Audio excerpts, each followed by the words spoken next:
Good afternoon once again. Good afternoon, viewers. Welcome back to weekly analysis. Today is 7th of June 2026. So we're going to be reviewing the weekly trade and also look at what we have ahead on starting from 8th of June to 12th of June. So at this note, we will be taking off this trading analysis together. But before we continue, please do like and click our subscribe button and likes and share so that anytime we share this similar analysis, you will not miss out. So first, let's look at the NFP, non-farm payroll. You see, sometimes people really don't understand how to trade NFP. Over the weeks, I heard a lot of analysis. People said they have used ChatGPT. Some said they have used this and all that. But the fact remains that as a forex trader, you don't rely on ChatGPT. ChatGPT can never tell you the direction of any trade, and that is the truth. And let me come clear with this. If you actually want to be trading NFP or any fundamental, what you need is a good structure. Make sure your structures, your analysis, your key levels, everything are in place, most especially along with your risk management. You need to look at your structure, your top-down analysis, your entry. If you are a top-down, if you are a support and resistance, make sure you have a very good levels where you want to enter. Once that is done, fine. If not, you can as well wait. The best way to trade NFP is to wait when the news has taken effect. Within the first half to 15 minutes, you wait and let the market volatility stabilize. Then you get the direction, then you can now enter. Mind you, you also need to overtrade in terms of trade revenge, manage your risk. I always advise 1 to 2% of your account is okay. Now, once you enter a trade and that trade is going, if you want to go along with the news, whatever it is, after the 15 minutes market has stabilized, then you can enter.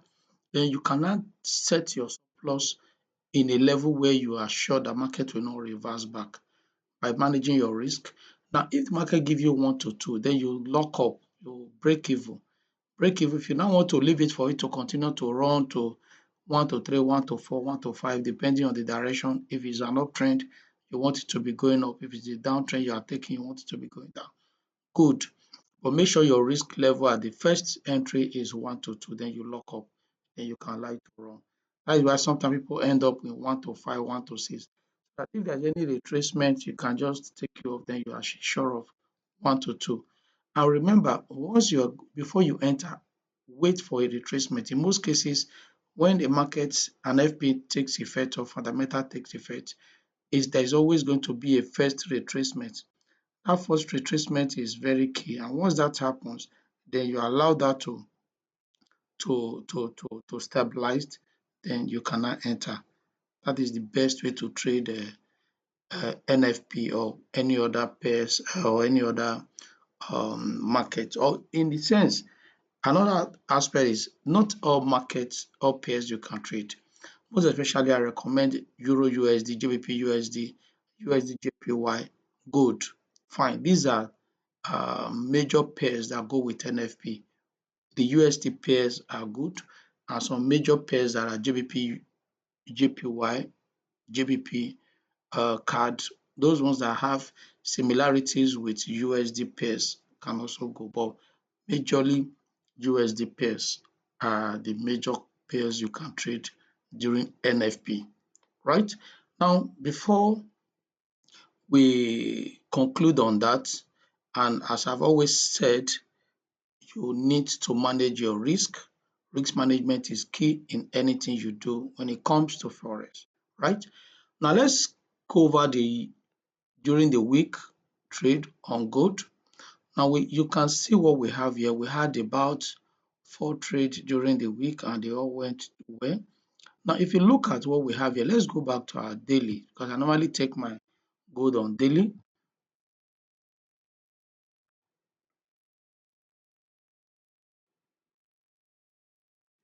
Now, if you can see what we have on daily, you will understand that daily is something that shows the direction of how the market is going. So it was actually giving us a sell all through the week.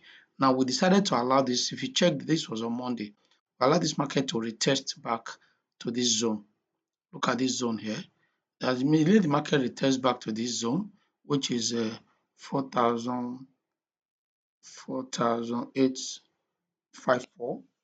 and we waited and look at a proper entry while we move back to 4 hours to check our direction properly.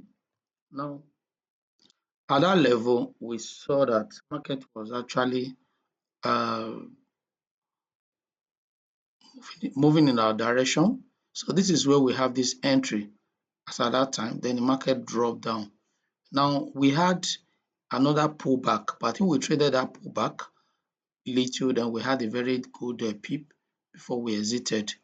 Now the second one again came back, then we had another pullback. So in this level, we're actually trading a pullback at that point. But on the NFP, we didn't trade on gold. We used Gbpusd. I would analyze that. I'll show you that on the other pair, how we traded it. Now let's look at what we'll be expecting on gold. Now if you go back to daily again, you will find out that at this left-hand side, you have a support here, and we are expecting another support which has already taken effect. Now what we'll be expecting this week is that, but the overall direction still showing the sell, but market might have its own reverse, and at that point we will need to look at candlestick formation when the Asia session opened tonight. Now when this, you see, we can see a one retracement, second retracement on the candle formation already. So if this candle formation comes back to this zone, we may likely go for more sell if it does not break this zone of 4,375. But if you happen to, okay, let me use a part to draw it. So we'll go back to 1 hour for that.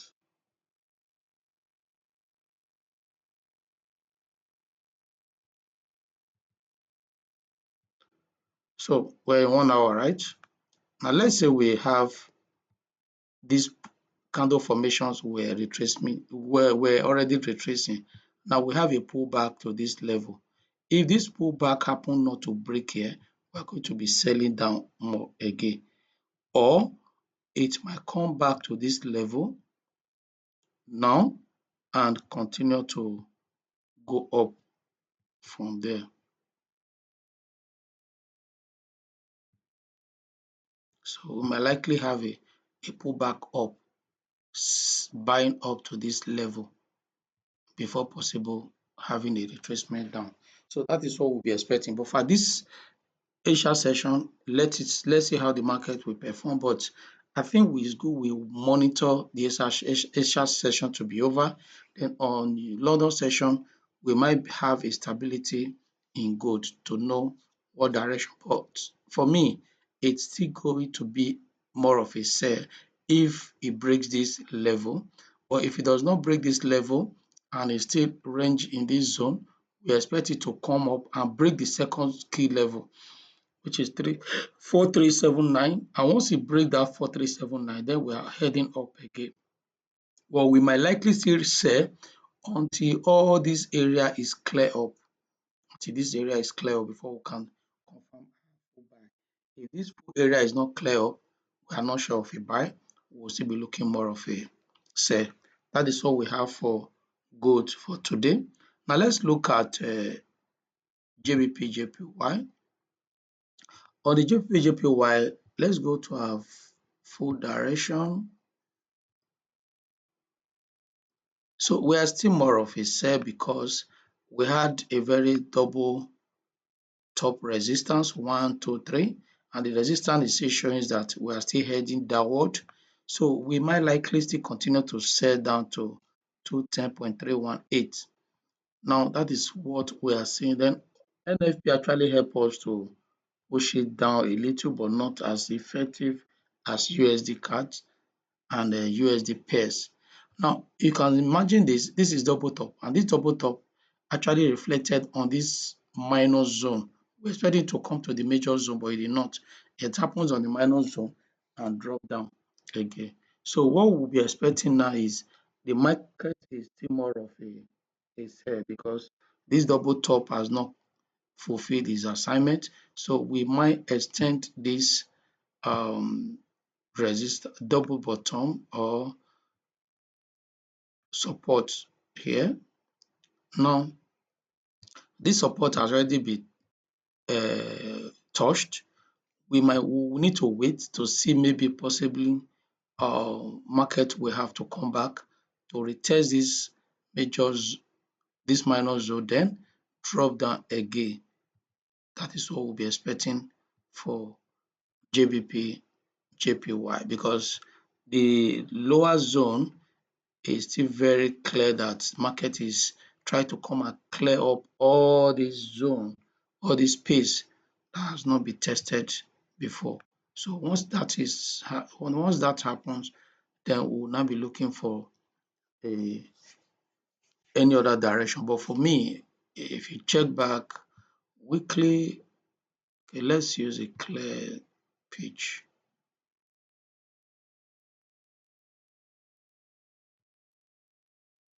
Now, if you check this, you'll find out that GBPJPY has been a buy for long now. So it might be coming back to clear up this place for us to be able to look for a possible buy. But it's going to be a very long sell as long as GBPJPY is concerned for now. Right? Now, while we do that, let's check GBPUSD, which is a major currency pair. Now, we are GBPUSD. We actually traded this yesterday. If you look at this, on the minus zone, we had a very good entry before the NFP took effect. Now, we were actually looking at coming back to this zone, which is 1.36433. But we couldn't get there because on our 4 and 1 hour, we had a very good resistance. Maybe the market got to this zone, this resistance. We checked and this was the zone. It was at this level yesterday. So we saw that there was a very clear uptrend that was resisted. And once we got to that level, so we immediately checked our lower time frame and we saw that we had a very good resistance 1, 2, 3. So this third touch, we could not wait. We had to enter immediately and move back, take profit to the next minor zone, which is the lowest on this zone. But if you check this, you can see that it's a range. It's ranging in between this period. So we took the advantage to sell down for this. But while we're there, on the if you check, we already entered 1, 2, 3, 4, 2 hours before the NFP took effect, and that makes this draw bearish candle we are seeing here, and that gave us a very good perfect entry. That is what I said earlier, that once your structures, your analysis are in place, you don't need to have any problem when it comes to trading. All you need to have is to set a good analysis, get your directions right. Then if you want to enter before the NFP, fine. Enter and make sure your stop loss are in place. If not, you wait while you monitor it, the first 5 minutes or 10 minutes, 15, then market volatility must have settled, then you can now enter. So that is for GBP USD. Now, what are we looking at for the market? Overall direction is still a sell. Most of the markets are still on the sell because of the NFP over the week. Now, what do we need to wait? Let's see if this market can drop down to this level. Once it gets to this level, we'll get a support somewhere here. So we might likely go for a buy because if you check it, see, so we'll be expecting a resistance somewhere here.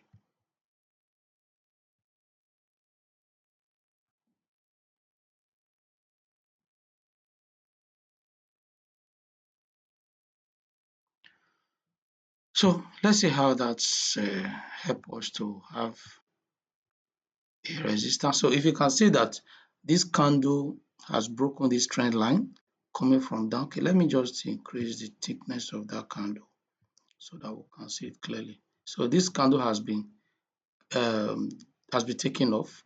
This is supposed to be a minor support but has broken. Then we wait for this major support here.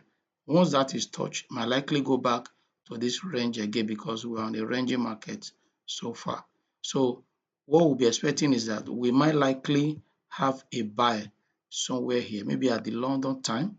We might likely have a buy from here up to this zone again. For those who are day traders or scalpers can easily take this advantage. If not, wait for it to come and clear up this environment to see if it's going to continue to sell. If that happens, that means we will be having a system where market will break this retest, then we're going heading down again. Or we will be having a clear up where market will just range in between this period, then we'll go for a buy to this zone or to the last zone. But first take profit should be here. Maybe possible last profit, take profit should be here. So this is what we'll be looking at for this GBP USD for this week. Now let's look at one of the indices we trade most, Nasdaq. Nasdaq was fully uh, affected by the NFP. You can see our trading analysis in place.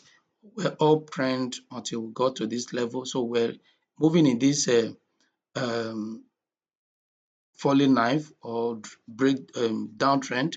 But at the end, there was a breakout in between that zone. So we were actually waiting to see if the trend line is still going to be respected. But that zone, we were not on this trade anyway, but this was analysis to go for a buy up back to this trend line. So the NFP came, broke it, and continued to head downward again. Now, what are we looking at? Our expectation should be possible that the Nasdaq is still coming down to clear up all this zone. This is the major support somewhere, resistance somewhere here. We're having a major resistance somewhere here. So likely Nasdaq could be coming down here. So another zone will be minus zone will be in between here. Now remember we still have a minus zone somewhere here. So these are the minus zone we have in Nasdaq, and we might likely possible to break it because the candle is still very strong. The momentum is strong on bearish, but so if it breaks this, if not, it will just resist somewhere here and continue to head up again. If not, if it breaks this, then we are going downward. But this also need to we have a very clear fundamentals to manage. But if you check our indicator, which I also use one or two times to clear my confluences, the 3CCI indicator shows that it clears sell, but the clear sell has oversold. That means there may be likely coming to be a reversal back up. So we will need to wait for Asia time to be taken away. Then we study the London time, let the market volatility get stable. Then we'll be clear of our analysis. But for now, this is the minus zone we have on this trend. If this is taking off, we're heading to the 25,404. If not, it will range in this zone, then we move up. Now let me use the path to develop that. We might likely break this or possible reverse range here and head up again. If not, we'll come down, break this, now retest this level, then head down again. To see that these are major areas we need to look at. But for me, let's wait and see what the result is going to be like as the weeks are starting tomorrow. But also, we may likely have some gaps Weekend gaps are always one of those things. And I've said it earlier that how do we trade weekend gaps? Sometimes when there are gaps, you will allow the London session to stabilize. The first and last candle of the London session, then you enter. But most cases, you always want to look at filling up that gap before the New York session, or the New York session will fill up the gap before the next day. So that is how gap is being traded. I think I did one of my analysis on how to fill gap. If not, I think you can check. Just check any of our videos attached. You will see a lot of videos we have done that are similar to how you can trade gaps and the London and New York session effectively. So that will give us a very clear direction on how we trade tomorrow, Monday, the 8th of June 2026. Viewers, thank you so much for following all the analysis. Mind you that this training is for educational purpose, is not for any financial advice or whatever. Do your analysis, be sure of what you're doing, take your risk management before you take any trade. As we close this market for analysis for today, I wish all of us a fruitful and profitable week ahead. Click Data Point Online Academy all the time, subscribe and share. God bless you and thank you all. Thank you. Bye.